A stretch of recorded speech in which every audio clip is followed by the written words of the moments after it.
Bien, un poco la ruta que les propongo, la ruta de aprendizaje, es la siguiente. Vamos a hablar, vamos a iniciar hablando de qué son los datos, por qué son tan importantes los datos. Dentro de este conjunto de datos hay unos específicos que son los datos personales. Me gustaría aclarar y definir con toda claridad qué son los datos personales, por qué son importantes los datos personales y por qué ameritan una protección especial, un tratamiento especial. Tanto es así que en el mundo entero y en la mayoría de países ya se cuenta con una legislación adecuada, con un marco legal para esta protección de vida de los datos personales. Como bien decía Guillermo, no solamente se trata de un enfoque jurídico, evidentemente hay una ley que hay que cumplir, pero no se trata solamente de un enfoque jurídico, un enfoque tecnológico que trata de cumplir con algunos normatividad, sino también tiene que ver con un compromiso ético, porque los datos personales tienen que ver con las personas humanas y con su dignidad. Y luego concluiremos este webinar con algunos puntos, con algunos aspectos claves, algunos aspectos concretos respecto a la aplicación del tratamiento de protección de datos personales en el ámbito educativo, es decir, con casos y ejemplos concretos que en el ámbito de la educación, en el ámbito de la escuela, del colegio, pueden surgir. Así que, bueno, empecemos y hablaremos entonces por qué los datos son importantes. Básicamente porque hoy por hoy nadie puede negar la realidad de que vivimos en un mundo digitalizado, en un mundo lleno de datos, donde existen datos y cada vez más datos, ¿verdad?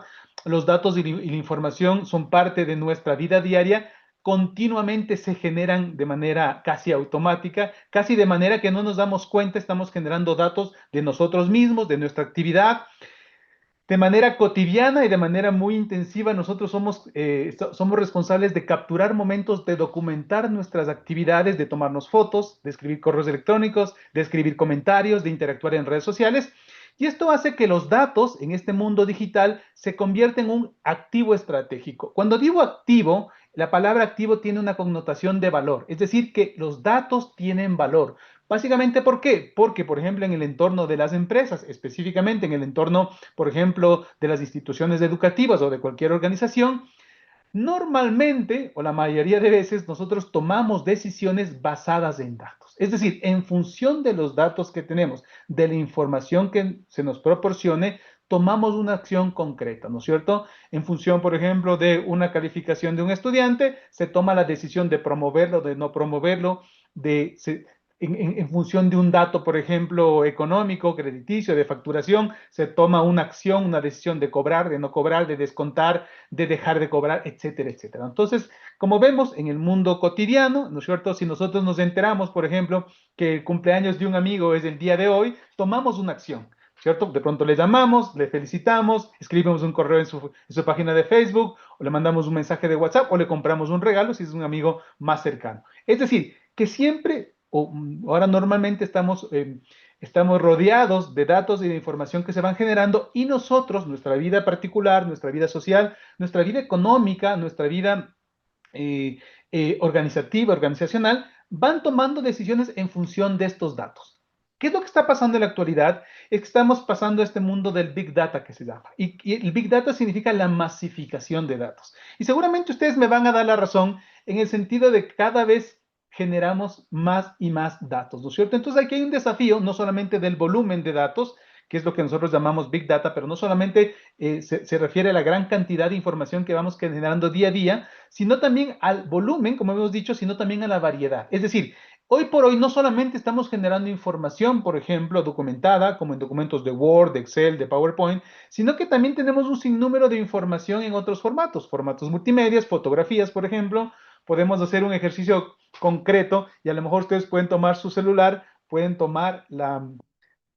acceder a la opción de galería y quiero que ustedes me digan, bueno, no me digan, quizás pueden anotar en el chat, ¿cuántas fotografías tienen ustedes en su galería? Yo he hecho muchísimas veces este experimento, yo voy a hacerlo ahora, les invito a ustedes que vayan a la galería, ¿no es cierto? Y yo tengo actualmente 2.300 fotografías, ¿no es cierto? Hay 2.300 fotografías parecería mucho, pero he visto casos de personas hay personas que recién compraron el teléfono hace una semana y tienen 1.000 fotografías, pero hay personas que seguramente ya tienen varios años y seguramente tienen miles de fotografías. Entonces, en el chat hay algunas personas que acaban de reportar más de 9.000 fotografías, algunas más de 80.000 fotografías. Y miren, esa es una muestra de cómo estamos generando fotografías todo el tiempo, que es también información. Información que documentan nuestros momentos, ¿no es cierto? A veces chistes, a veces memes, a veces información interesante, a veces información muy personal, porque tiene que ver con una situación particular, porque estuvimos de vacaciones, porque estuvimos en una fiesta de cumpleaños, etcétera, etcétera. A eso se refiere esta masificación de datos, a esta variedad de datos, en donde no solamente descargamos o tenemos documentos PDF, documentos en Word, no solamente se refiere a mensajes de datos, a correos electrónicos, sino incluso, miren, lo que está pasando es que ahora estamos transfiriendo, por ejemplo, a través de WhatsApp, videos. Y ahora mismo estamos generando una videoconferencia que luego se va a grabar, ¿verdad? En una nube y seguramente algunos de ustedes van a querer guardar esa información y que es una información multimedia. ¿Por qué? Porque tenemos texto, tenemos fotografías, tenemos mensajes, tenemos video, tenemos música y entonces tenemos un montón de información. Ahora, miren, en este mundo de los datos no solamente es importante el volumen, la cantidad, el volumen tiene un desafío muy importante porque mientras mayor cantidad de datos tengamos, el desafío de organizarlo para poder encontrar la información que buscamos en su determinado momento va a ser fundamental. Es decir, esas 80,000 fotos que algunos de ustedes han reportado que tienen en su teléfono van a ser muy importantes, pero en el momento determinado en la que ustedes quieren encontrar esa foto clave, en la que ustedes se acuerdan, que no me acuerdo si fue hace 5 años, el año pasado, la semana anterior, con quién fue, ¿cierto? Muchas veces es difícil de recordar. No sabemos dónde podemos encontrar. Esa información y ese volumen de información y esa variedad de información nos genera o nos implica un desafío muy grande de organización. ¿Por qué de organización de estos datos? Porque requerimos luego poder encontrarlos. Eso es lo que se llama una propiedad de la información que es clave, que es la encontrabilidad de la información. Solamente la información que está organizada, adecuadamente clasificada, ordenada, puede ser encontrable. Voy a dejarles esto como un punto pendiente, porque en el tema de protección de datos va a ser muy importante este aspecto de la información. Solamente la información que está adecuadamente organizada podemos protegerla. La información que no sabemos que existe o no sabemos dónde está, evidentemente no podemos protegerla. Y otro aspecto que también va a ser fundamental en la protección de datos es lo que se llama la veracidad de los datos. Es muy importante que nuestros datos, que los datos que nosotros protejamos, evidentemente sean veraces, sean auténticos, ¿verdad? Porque solamente los documentos auténticos pueden ser evidencia, prueba, pueden documentar algo, pueden ser respaldo de nuestra actividad, que es otro tema que también veremos respecto a la necesidad de documentar nuestras actividades. Normalmente estamos acostumbrados, como personas que trabajamos en una entidad educativa, a documentar las cosas que hacemos, ¿verdad? Porque eso va a ser muy importante para luego mostrar, sean a las autoridades internas, sean al Ministerio de Educación, sean a otros tipos de autoridades, sean a los padres de familias o quien fuera, o a los mismos estudiantes, documentamos y demostramos las acciones que estamos haciendo. Así que lo que vivimos ahora entonces es una masificación de datos en donde el volumen, la variedad y la veracidad de los datos son un verdadero desafío. ¿Por qué hablo y insisto en el tema de la veracidad de los datos? Porque en la actualidad, con el advenimiento y el uso intensivo de la inteligencia artificial, la autenticidad y la veracidad de los datos están en entredicho. Como decía entonces, en este mundo lleno de datos y de información, algo que también va a ser muy importante, y aquí entramos en el tema que propiamente nos llama y nos convoca esta tarde, es, bueno, ¿y esos datos de quiénes son? ¿Somos dueños de esos datos? Hay algunos datos que nos pertenecen, evidentemente, claro. Aquí hablamos entonces de algo, de que cuando esos datos le pertenecen a la persona, son propiedad de una persona, estamos hablando entonces de los datos personales. Cuando hablamos de datos, hay que distinguir también algunos aspectos, ¿no es cierto? Que algunas categorías de los datos. Cuando hablamos de datos de manera genérica, hablamos de la materia prima de la información. Los datos es una manera, digamos, una buena manera de referirnos a cualquier representación de un hecho o un evento concreto. Estos datos son, como he dicho, es la materia prima de la información, es la información básica. Cuando estos datos se procesan, se organizan, se clasifican, tenemos ya información. Es la información realmente la que nos permite tomar decisiones. Y cuando esa información es analizada, es interpretada y es aplicada, normalmente con la intervención de los seres humanos, es cuando esta información se transforma en conocimiento. Aquí quiero hacer énfasis de algo que es fundamental y es que no todos los datos, no toda la información y no todo el conocimiento se documenta. Es decir, documentar significa poner estos datos, esta información o este conocimiento en un soporte. Y este soporte puede ser un soporte físico como papel, por ejemplo, cuando nosotros imprimimos las notas de las calificaciones, esos datos académicos, esa información académica se convierte en un reporte académico.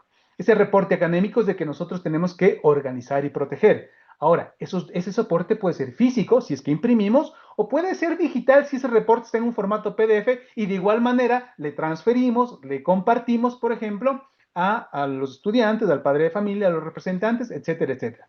Entonces, quiero que vean la distinción respecto a la información que manejamos, a los datos, al conocimiento que generamos en los procesos educativos de nuestras instituciones y un aspecto, una cualidad específica, no de toda la información, de un tipo específico de información, que es lo que se llama la información documentada. La información documentada tiene una característica especial porque es esta información la que nosotros podemos organizar, la que nosotros podemos, por ejemplo, firmar. Cuando nosotros tenemos una carta, un reporte, un informe, lo que fuera, la información que se documenta, que se pone en un documento, es la que nosotros podemos verificar, por ejemplo, su veracidad a través, nuevamente, de la firma.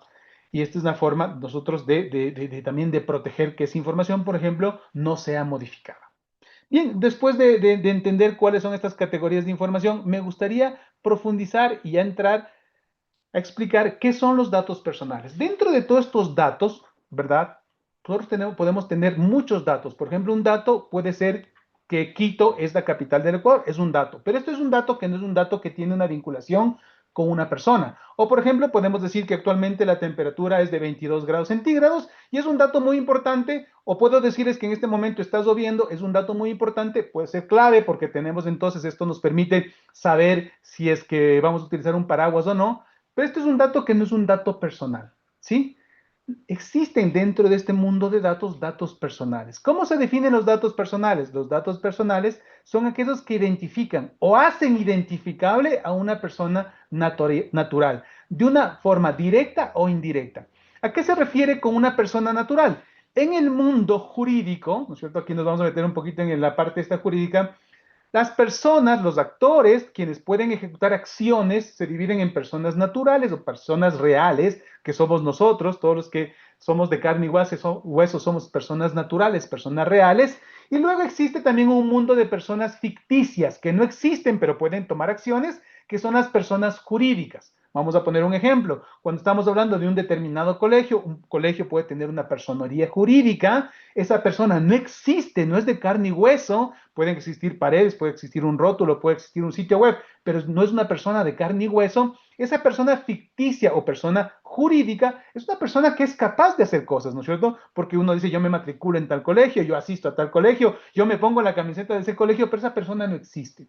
Para que esta persona actúe en el mundo jurídico necesita de representantes. Es por eso que las empresas, las organizaciones, los colegios tienen representantes legales, que se llama.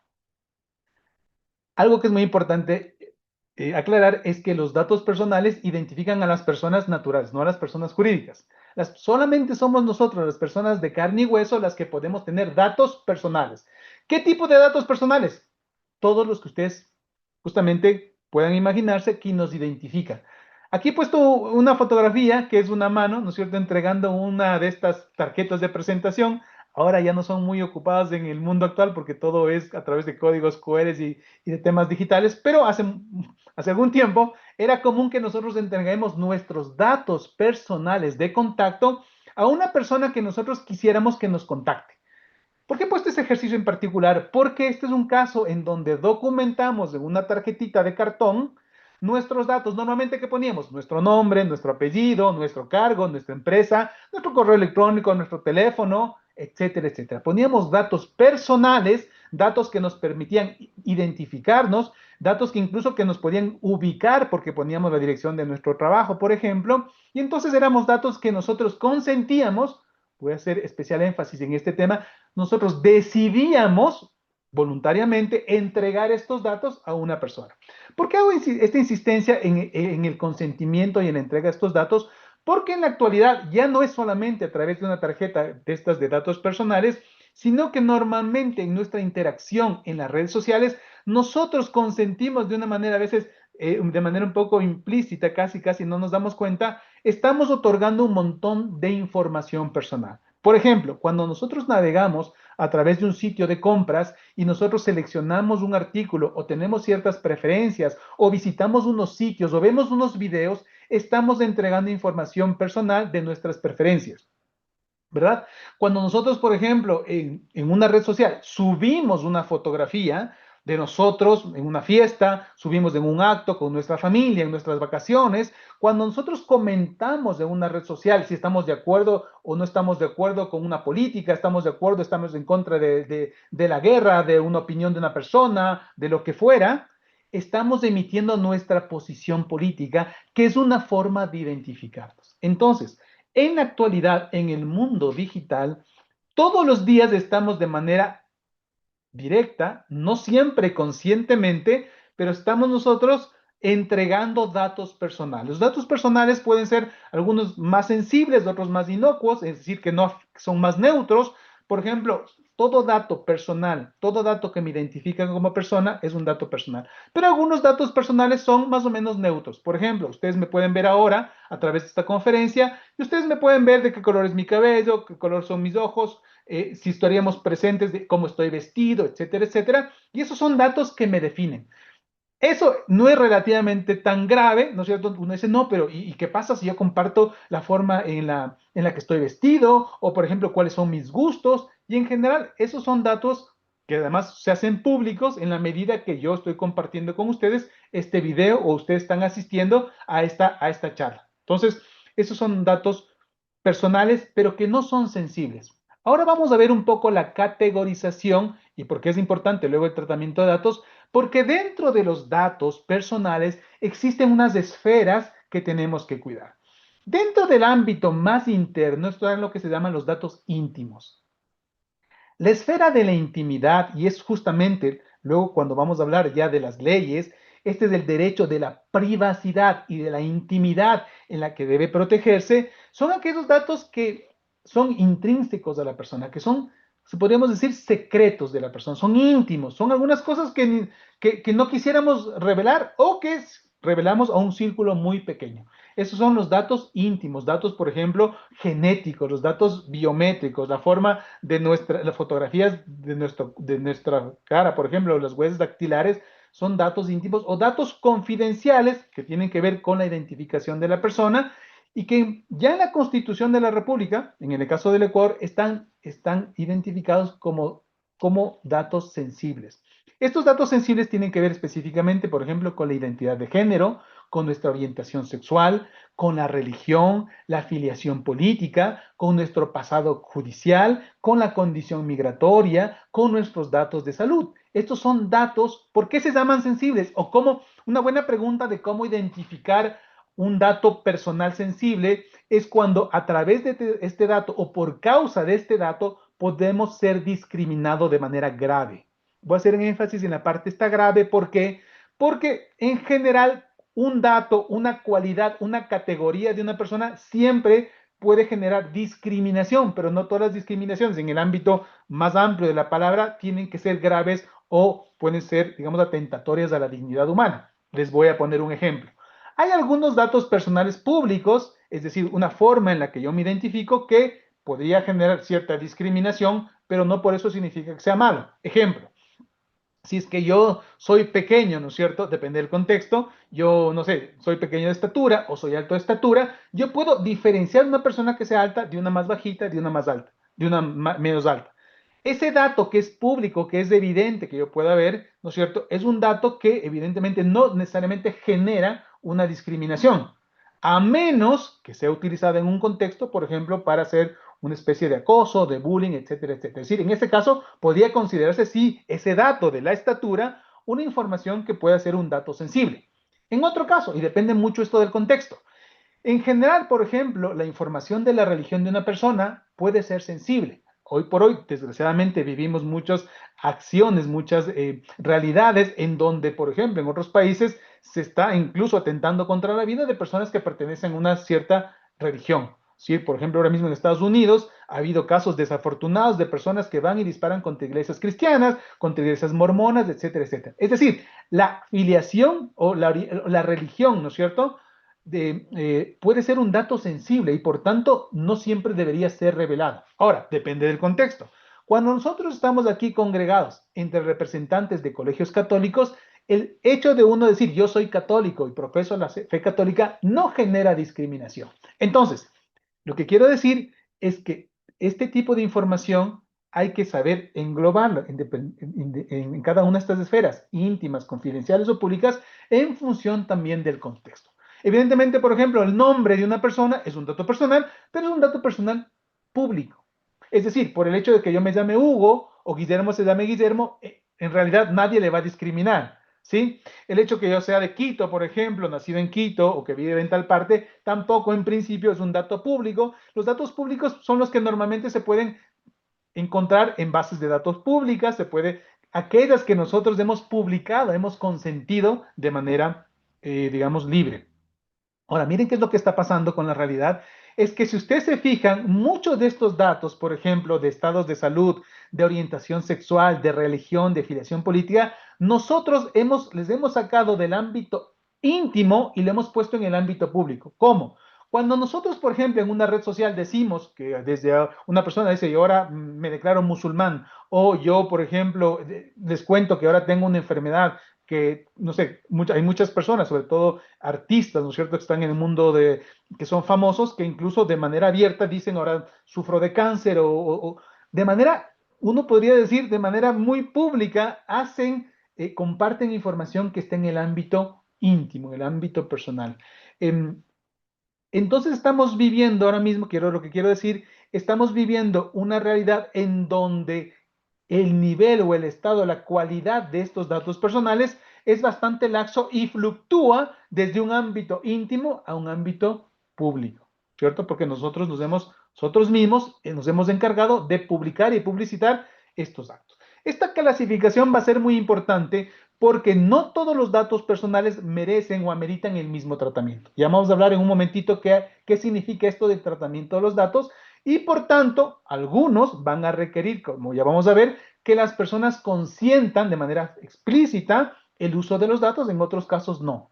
De entrada ya les comento que no todos los datos tienen que tener consentimiento de lo que se llama de los titulares. Algunos, evidentemente, estamos obligados a nosotros como personas, a entregar esos datos personales. Entonces, cuando hablamos de estos datos personales, ¿por qué estamos hablando del tratamiento de los datos? Porque las instituciones, por ejemplo, un colegio necesita de estos datos para funcionar. Vamos a suponer, por ejemplo, que yo me voy a una heladería y le pido, por favor, un helado. Dice muy bien, dígame qué sabor le gusta. Y le digo, no le puedo decir qué sabor me gusta porque es un dato personal.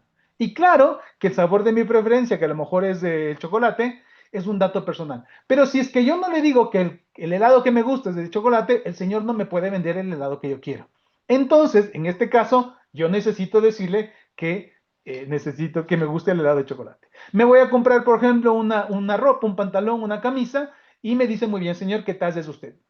No quiero decirle mi talla porque seguramente si le digo que soy talla extra large va a pensar que yo soy más gordito y me va a discriminar. No se trata de eso. Si él no me ve qué talla soy, él no me va a poder vender la ropa que necesito. Entonces, el tratamiento de los datos es fundamental para yo poder vivir en civilización. Ahora, hay algunos datos, sobre todo los que son sensibles, que tienen y demandan o requieren un tratamiento especial.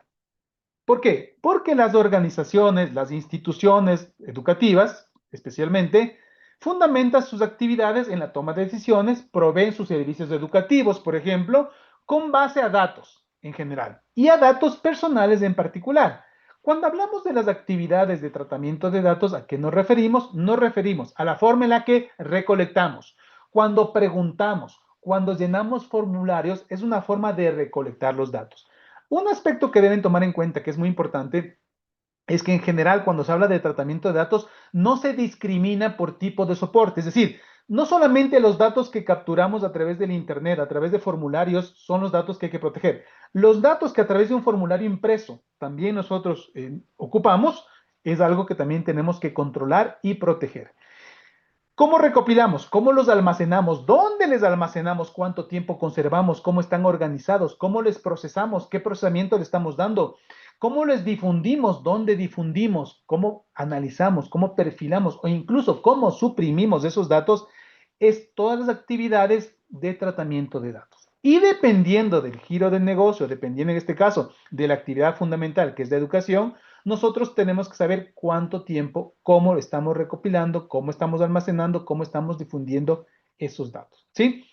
Porque miren, una cosa es tener un dato, pero no siempre podemos difundir esos datos. Les voy a poner ejemplos concretos. A lo mejor nosotros para la inscripción de una persona, de un alumno, le requerimos una fotografía porque va a ser muy importante identificar a esa persona, a ese niño o esa niña o ese adolescente, necesitamos su fotografía. Es posible que tengamos la autorización de su padre para tener la fotografía, pero no tenemos la autorización, por ejemplo, para publicar en el sitio web o para publicar en nuestras redes sociales para otros fines. Puede ser para un fin de promocionar, de marketing, de lo que sea. Entonces, lo que quiero decir es que una cosa es almacenar la información, recopilar la fotografía y otra cosa es poder difundirla. Otro ejemplo, una cosa es tener la información del RUC, de los papás, y saber que le vamos a poder facturar y saber que él tiene una cuota vencida de la pensión. El hecho de tener la información del RUC, el hecho de tener la información de que un padre de familia no ha pagado la pensión a tiempo, es una información personal que la podemos procesar. ¿Para qué sirve? Para llamarle por teléfono, mandarle un correíto, hacerle acuerdo de que tiene que hacer el pago puntual de la pensión. ¿Cierto? Lo que no podemos hacer es difundir, poner una cartelera, mandar un correo masivo, poner en la página web la lista de los padres que no han pagado, por ejemplo. ¿Por qué?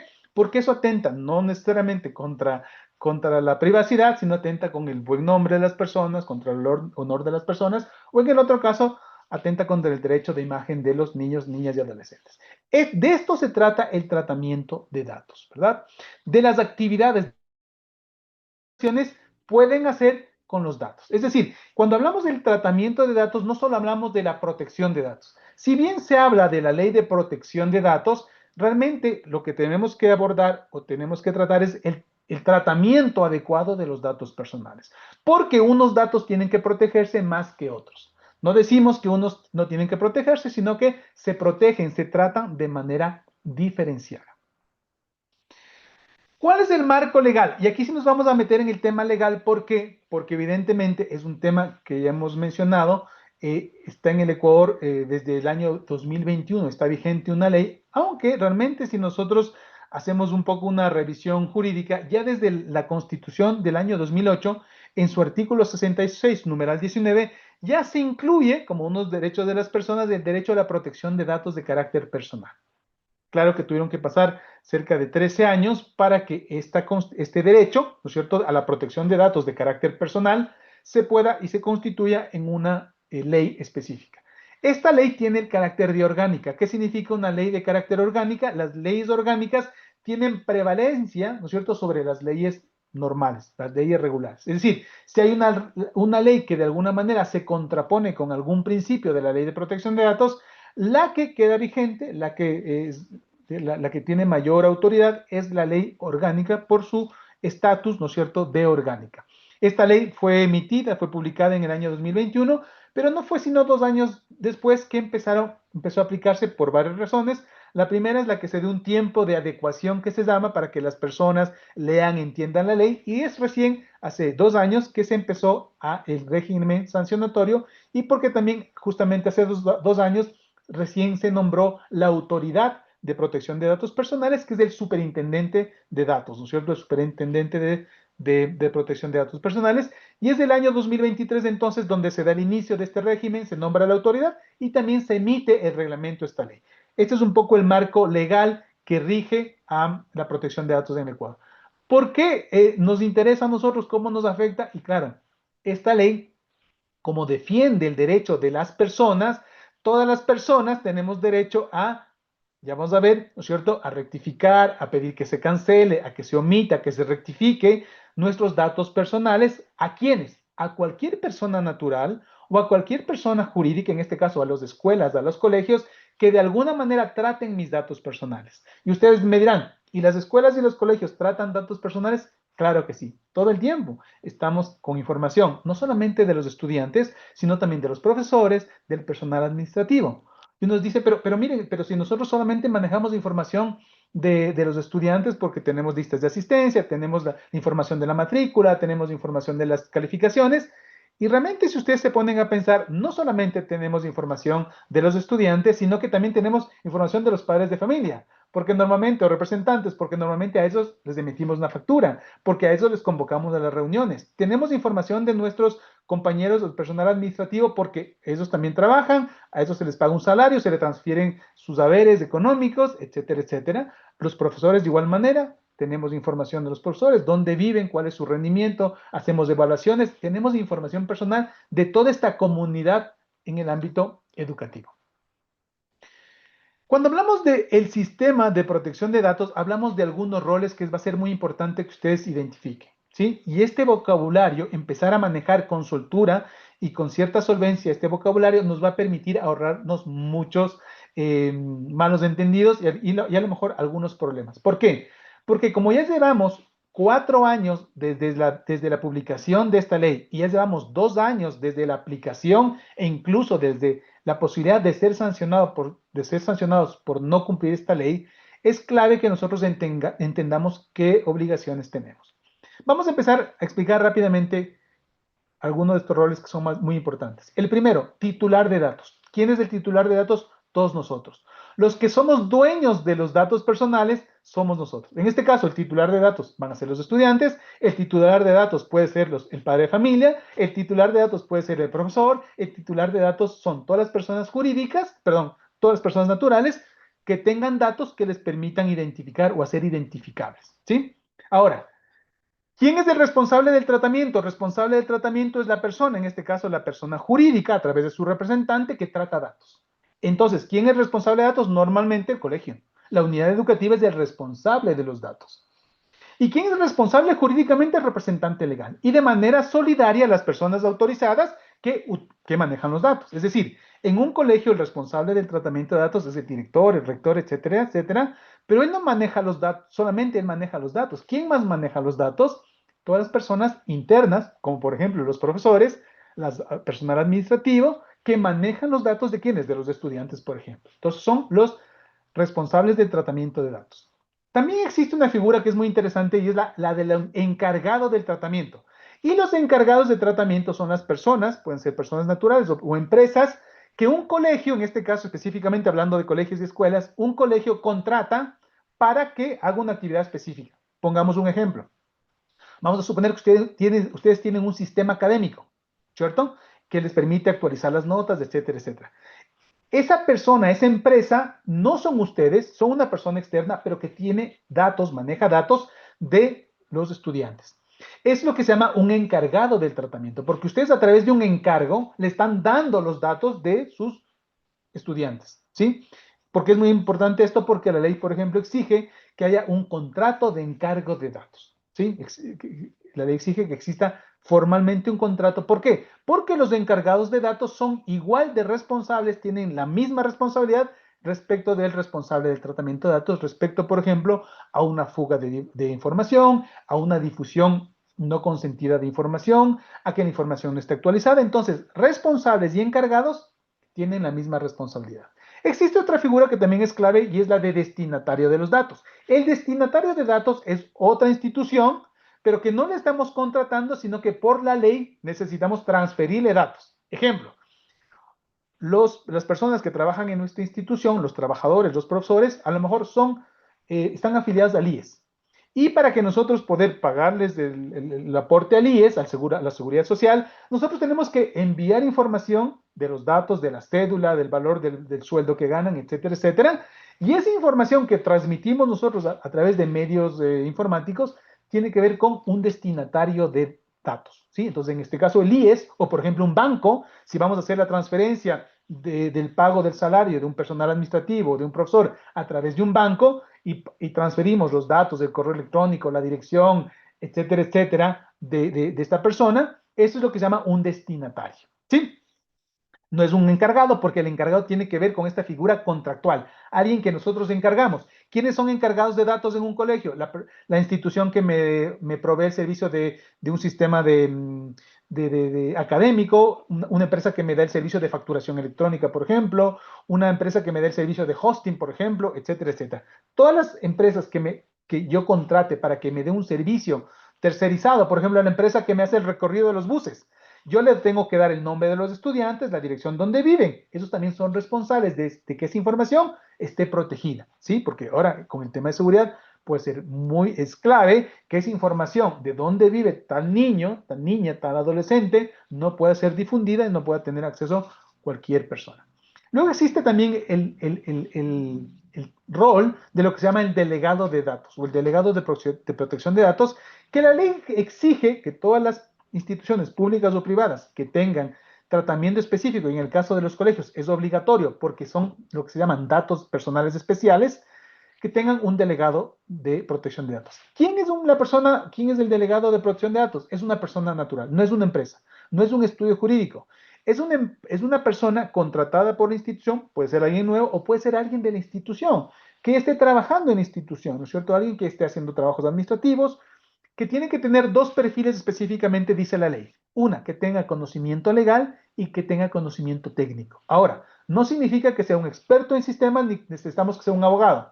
Significa que tenga las competencias adecuadas, que lea y entienda la ley y que por otro lado pueda tomar las medidas de seguridad informática para que la información, por ejemplo, no sea difundida, no sea hackeada, no sea robada, etcétera, etcétera. Entonces, este es el perfil del delegado de datos, que es una persona que tiene que conocer el tema de protección de datos, que tiene que asesorar al responsable de datos, que tiene que capacitar al personal dentro de la escuela y el colegio. Así que un tema que va a ser muy importante es la formación de estos delegados de datos, ¿sí? Es una persona natural, con nombre y apellido, ¿verdad?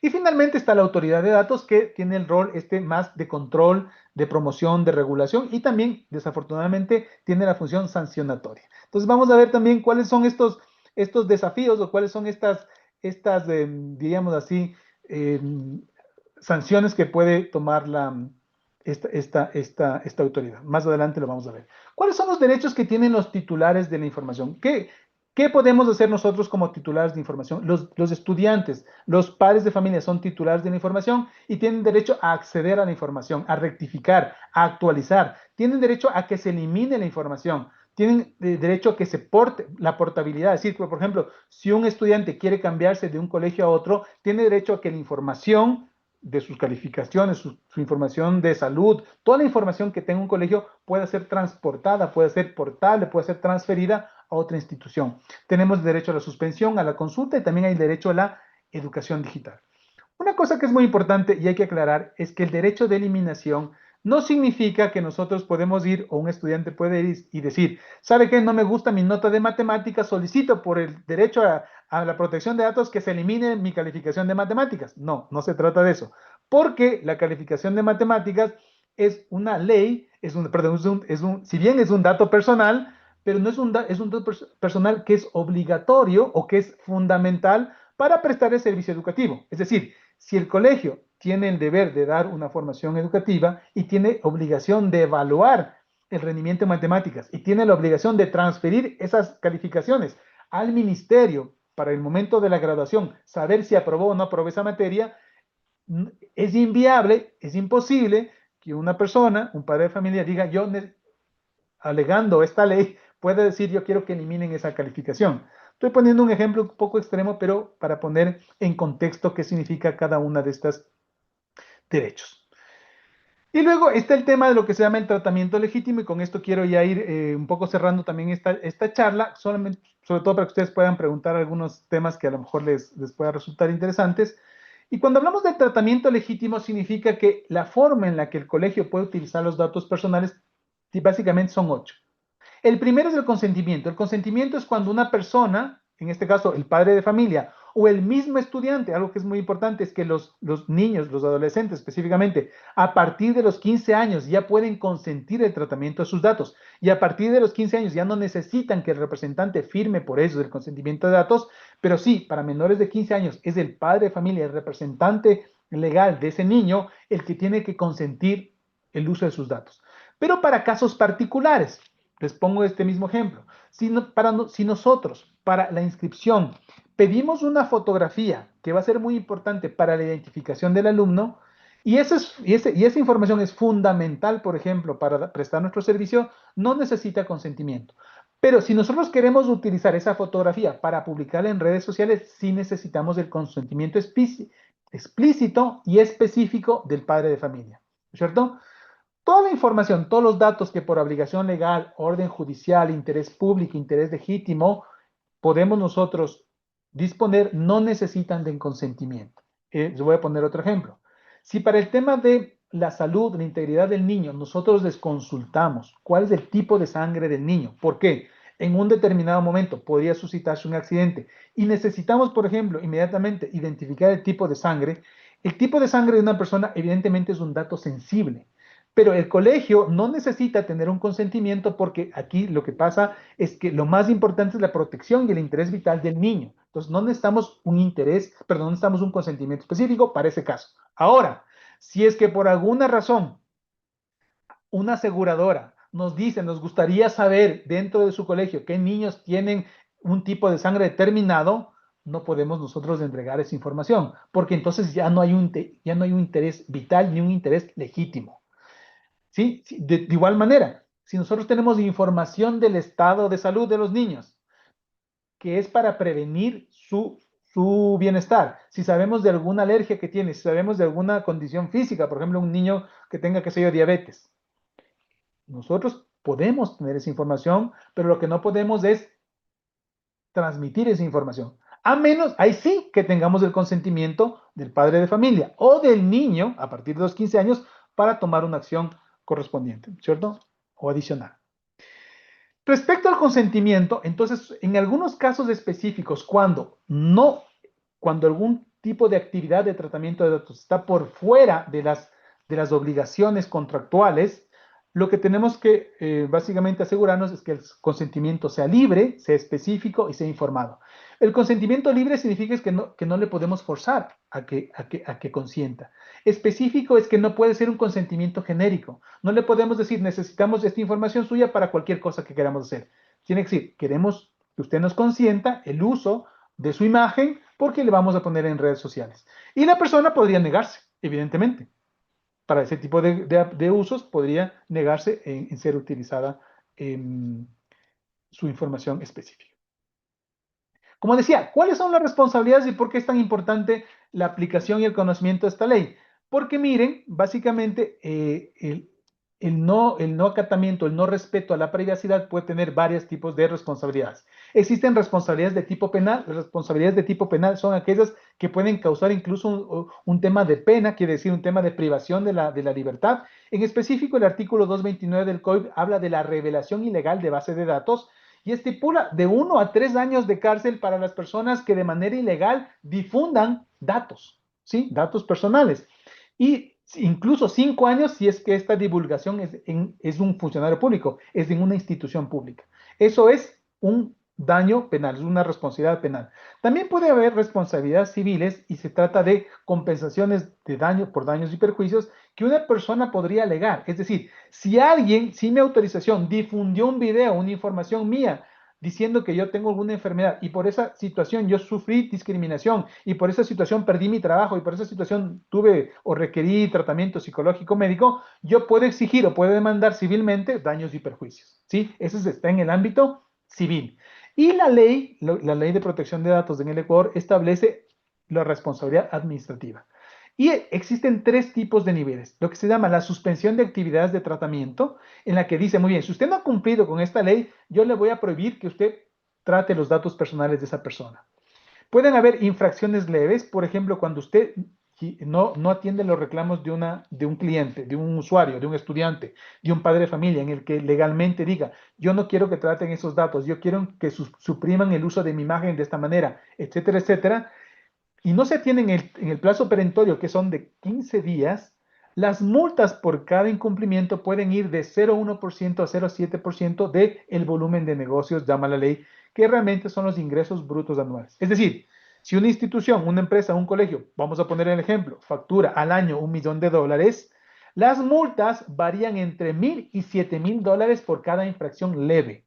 Así que ustedes miren, claro, en un colegio con esta facturación que podría ser importante, las multas pueden ser muy importantes. Si las infracciones son graves, y las infracciones son graves cuando usted no demuestra que ha tomado las medidas técnicas, las medidas administrativas, las medidas legales para proteger y tener un tratamiento adecuado de los datos, las multas pueden ir de 0,7% hasta 1%. En el mismo caso del colegio o la institución que tenga una facturación anual de 1 millón de dólares, estas multas por cada infracción podrían variar de entre 7,000 a 10,000 dólares.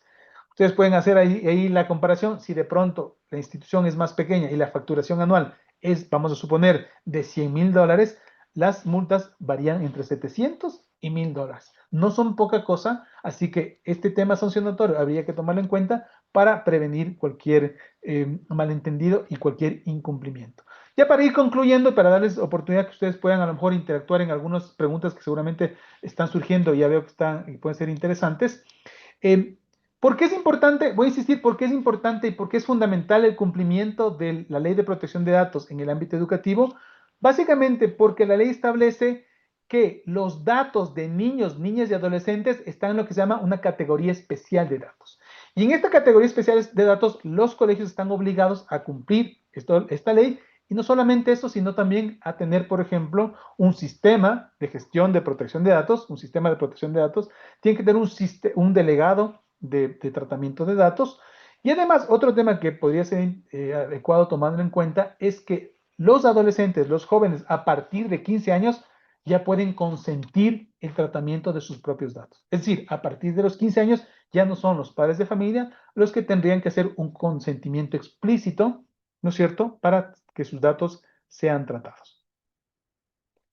¿Cómo sugeriría como un mapa de ruta de qué es lo que podríamos hacer? Un poco por experiencia que nosotros tenemos acompañando algunas instituciones, lo primero que les recomendaría es que hagan un mapeo de datos. Y el mapeo de datos es saber qué datos estamos tomando, estamos capturando, estamos recogiendo. Lo que sucede es que muchas veces recopilamos información que no necesitamos y estamos recopilando de más información. Aquí la sugerencia o el punto de vista es que mientras más información tengamos, vamos a tener más responsabilidad. Así que la idea es tener menos información. Tengamos la información justa y necesaria para poder brindar un sistema o un servicio educativo de calidad, ¿cierto? Si para dar nuestro servicio de calidad, yo les voy a poner un ejemplo, había en el caso de una biblioteca, ¿no es cierto?, que estaba pidiendo, para darle el acceso a la biblioteca, le estaba pidiendo el tipo de sangre. ¿Es necesario saber el tipo de sangre en una biblioteca? Yo creo que no, ¿cierto? Entonces, a veces sucede que igual nosotros estamos pidiendo demasiada información. Por ejemplo, podría pasar condición migratoria del padre de familia o saber si es que el padre y la madre de familia están casados, dónde están casados o quiénes. Ese tipo de información que está en el ámbito personal puede ser que no sea necesaria. Hay que evaluar el contexto y la necesidad y saber si existe un interés legítimo que se llama para poder utilizar esa información. Entonces, primero, hacer un mapeo de datos para saber cuáles son los formularios, en qué sistema se está utilizando, por ejemplo, en la facturación. Para la facturación no necesitamos muchos datos, necesitamos el nombre de la persona, del padre de familia, necesitamos el RUC, la cédula, bueno, el RUC o la cédula, la dirección, el correo electrónico y el teléfono, nada más. En la facturación no tenemos que pedir el tipo de sangre del padre de familia, ¿verdad? Ni sus ingresos, por ejemplo, sus ingresos económicos o su historial crediticio no son parte de el requerimiento que necesitamos. Así que tenemos que primero hacer un mapeo concienzudo de qué datos exactamente necesitamos recopilar. El siguiente paso es hacer un análisis de riesgo, ¿no es cierto? El análisis de riesgo es saber si esa información, cuán sensible o no sensible es, y hacer una evaluación de impacto. ¿Para qué es importante el análisis de riesgo y la evaluación de impacto? La evaluación de impacto depende mucho del tipo de dato y del volumen de datos. ¿Sí? Entonces, miren, por ejemplo, si el correo electrónico no es un dato sensible, pero si son muchos correos electrónicos que una institución tenga, sí puede tener un impacto grave que se difunda o que se filtre esa información. ¿Sí? Ahora, por ejemplo, si nosotros tenemos los expedientes psicológicos de los estudiantes, a lo mejor tenemos solamente pocos expedientes de estudiantes que tengan, vamos a suponer, tratamiento psicológico, pero aunque el volumen sea pequeño, la información que está contenida en esos expedientes es muy sensible, así que tenemos que tomar las medidas de seguridad que sean aplicables para cada caso. Por lo tanto, ese análisis, ese mapeo de datos, ese análisis de riesgo y esa evaluación de impacto nos van a servir para nosotros poder tomar las medidas de seguridad aplicables.